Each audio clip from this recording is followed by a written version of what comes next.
राधे कृष्ण आप सभी को। कार्तिक मास महात्म्य अध्याय 9। जो पढ़े सुनेगा इसे वो होगा भव से पार।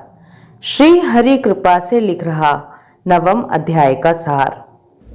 राजा पृथु बोले, हे ऋषि श्रेष्ठ नारद जी, आपको प्रणाम है। कृपया अब यह बताने की कृपा कीजिए कि जब भगवान शंकर ने अपने मस्तक के तेज को क्षीर सागर में डाला तो उस समय क्या हुआ।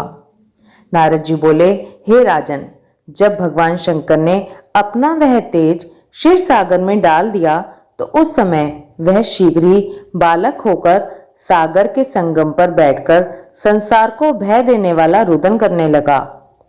उसके रुदन से संपूर्ण जगत व्याकुल हो उठा। लोकपाल भी व्याकुल हो गए। चराचर चलायमान हो गया। शंकर सुवन के रुदन से संपूर्ण ब्रह्मांड व्याकुल हो गया। यह देखकर सभी देवता और ऋषि मुनि व्याकुल होकर ब्रह्मा जी की शरण में आए और उन्हें प्रणाम कर उनकी स्तुति करने लगे। उन सभी ने ब्रह्मा जी से कहा, इस समय बहुत ही विकट परिस्थिति उत्पन्न हो गई है। हे महायोगिन, इसको नष्ट कीजिए। देवताओं के मुख से इस प्रकार सुनकर ब्रह्मा जी सत्यलोक से उतरकर उस बालक को देखने के लिए सागर के तट पर आए। सागर ने ब्रह्मा जी को आता देखकर उन्हें प्रणाम किया और बालक को उठाकर उनकी गोद में दे दिया। आश्चर्यचकित होते हुए ब्रह्मा जी ने पूछा, हे सागर, यह बालक किसका है? शीघ्रता पूर्वक कहो। सागर विनम्रता पूर्वक बोला, प्रभो, यह तो मुझे ज्ञात नहीं है, परंतु मैं इतना अवश्य जानता हूं कि यह गंगा सागर के संगम पर प्रकट हुआ है। इसलिए हे जगतगुरु, आप इस बालक का जात कर्म आदि संस्कार करके इसका जातक फल बताइए। नारद जी राजा पृथु से बोले, सागर ब्रह्मा जी के गले में हाथ डालकर बार बार उनका आकर्षण कर रहा था। फिर तो उसने ब्रह्मा जी का गला इतनी जोर से पकड़ा कि उससे पीड़ित होकर ब्रह्मा जी की आंखों से अश्रु टपकने लगे। ब्रह्मा जी ने अपने दोनों हाथों का जोर लगाकर किसी प्रकार सागर से अपना गला छुड़वाया और सागर से कहा, हे सागर, सुनो, मैं तुम्हारे इस पुत्र का जातक फल कहता हूं। मेरे नेत्रों से जो यह जल गिरा है, इस कारण इसका नाम जलंधर होगा। उत्पन्न होते ही यह तरुण अवस्था को प्राप्त हो गया है, इसलिए यह सब शास्त्रों का पारगामी, महापराक्रमी, महावीर, बलशाली, महायोद्धा और रण में विजय प्राप्त करने वाला होगा।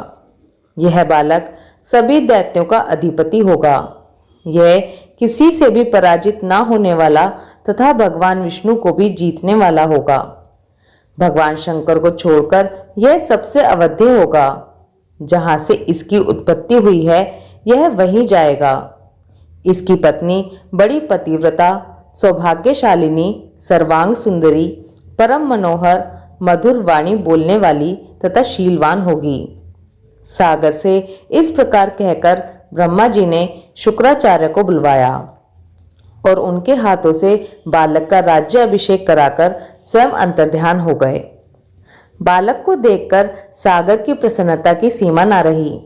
वह हर्षित मन से घर आ गया।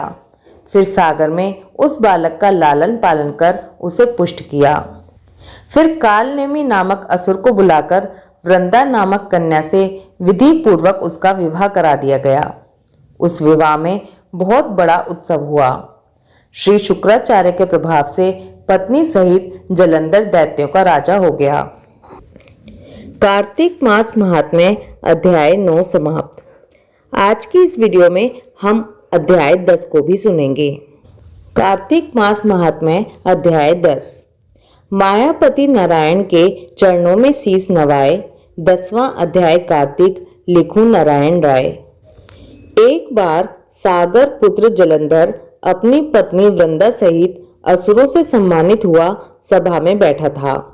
तभी गुरु शुक्राचार्य का वहां आगमन हुआ। उनके तेज से सभी दिशाएं प्रकाशित हो गईं। गुरु शुक्राचार्य को आता देखकर सागर पुत्र जलंधर ने असुरों सहित उठकर बड़े आदर से उन्हें प्रणाम किया। गुरु शुक्राचार्य ने उन सबको आशीर्वाद दिया। फिर जलंधर ने उन्हें एक दिव्य आसन पर बैठाकर स्वयं भी आसन ग्रहण किया। फिर सागर पुत्र जलंधर ने उनसे विनम्रता पूर्वक पूछा, हे गुरुजी, आप हमें यह बताने की कृपा करें कि राहु का सिर किसने काटा था। इस पर दैत्य गुरु शुक्राचार्य ने विरोचन पुत्र हिरण्यकश्यपु और उसके धर्मात्मा पौत्र का परिचय देकर देवताओं और असुरों द्वारा समुद्र मंथन की कथा संक्षेप में सुनाते हुए बताया कि जब समुद्र से अमृत निकला तो उस समय देवरूप बनाकर राहु भी पीने बैठ गया। इस पर इंद्र के पक्षपाती भगवान विष्णु ने राहु का सिर काट डाला। अपने गुरु के मुख से इस प्रकार के वचन सुनकर जलंधर के क्रोध की सीमा नहीं रही। उसके नेत्र लाल हो गए। फिर उसने अपने धस्मर नामक दूत को बुलाया और उसे शुक्राचार्य द्वारा सुनाया गया वृतांत सुनाया।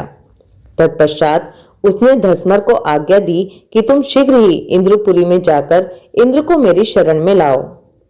धस्मर जलंधर का बहुत आज्ञाकारी एवं निपुण दूत था। वह जल्द ही इंद्र की सुधर्मा नामक सभा में जा पहुंचा और जलंधर के शब्दों में इंद्र से बोला, हे देवता धाम, तुमने समुद्र का मंथन क्यों किया और मेरे पिता के समस्त रत्नों को क्यों ले लिया? ऐसा करके तुमने अच्छा नहीं किया।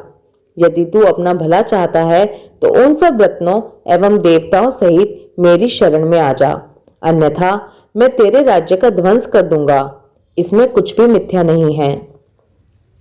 इंद्र बहुत विस्मित हुआ और कहने लगा, पहले मेरे भय से सागर ने सब पर्वतों को अपनी कुक्षी में क्यों स्थान दिया और उसने मेरे शत्रु दैत्यों की क्यों रक्षा की? इसी कारण मैंने उनके सब रत्न हरण किए हैं। मेरा द्रोही सुखी नहीं रह सकता, इसमें संदेह नहीं।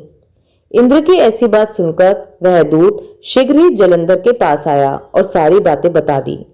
उसे सुनते ही वह दैत्य मारे क्रोध के अपने होठ फड़फड़ाने लगा और देवताओं पर विजय प्राप्त करने के लिए उसने उद्योग आरंभ किया। फिर तो सब दिशाओं पाताल से करोड़ों करोड़ों दैत्य उसके पास आने लगे। शुंभ निशुंभ आदि करोड़ों सेनापतियों के साथ जलंधर इंद्र से युद्ध करने लगा। शीघ्र ही इंद्र के नंदन वन में उसने अपनी सेना उतार दी। वीरों की शंख ध्वनि और गर्जना से इंद्रपुरी गूंज उठी। अमरावती छोड़ देवता उससे युद्ध करने चले। भयानक मारकाट हुई। असुरों के गुरु आचार्य शुक्र अपनी मृत संजीवनी विद्या से और देव गुरु बृहस्पति द्रोणागिरी से औषधि लाकर जिलाते रहे। इस पर जलंधर ने क्रुद्ध होकर कहा कि मेरे हाथ से मरे हुए देवता जी कैसे जगते हैं? जिलाने वाली विद्या तो आपके पास है। इस पर शुक्राचार्य ने देव गुरु द्वारा द्रोणाचार्य से औषधि लाकर देवताओं को जिलाने की बात कह दी। यह सुनकर जलंधर और भी कुपित हो गया। फिर शुक्राचार्य जी ने कहा, यदि शक्ति हो तो द्रोणागिरी को उखाड़कर समुद्र में फेंक दो, तब मेरे कथन की सत्यता प्रमाणित हो जाएगी। इस पर जलंधर कुपित होकर जल्द ही द्रोणागिरी पर्वत के पास पहुंचा और अपनी भुजाओं से पकड़कर द्रोणागिरी पर्वत को उखाड़कर समुद्र में फेंक दिया। ये तो भगवान शंकर का तेज था, इसमें जलंधर की कोई विचित्रता नहीं थी। तत्पश्चात यह सागर पुत्र युद्ध भूमि में आकर बड़े तीव्र गति से देवताओं का संहार करने लगा। जब बृहस्पति जी औषधि लेने गए तो द्रोणाचल को उखड़ा हुआ शून्य पाया। वे भयभीत हो देवताओं के पास आए और कहा कि युद्ध बंद कर दो, जलंधर को अब नहीं जीत सकेंगे। पहले इंद्र ने शिव जी का अपमान किया था। यह सुन देवता युद्ध में जय की आशा त्याग कर इधर उधर भाग गए। सिंधु सुत निर्भय हो अमरावती में घुस गया। इंद्र आदि सब देवताओं ने गुफाओं में शरण ली। कार्तिक मास महात्म्य अध्याय 10 समाप्तम।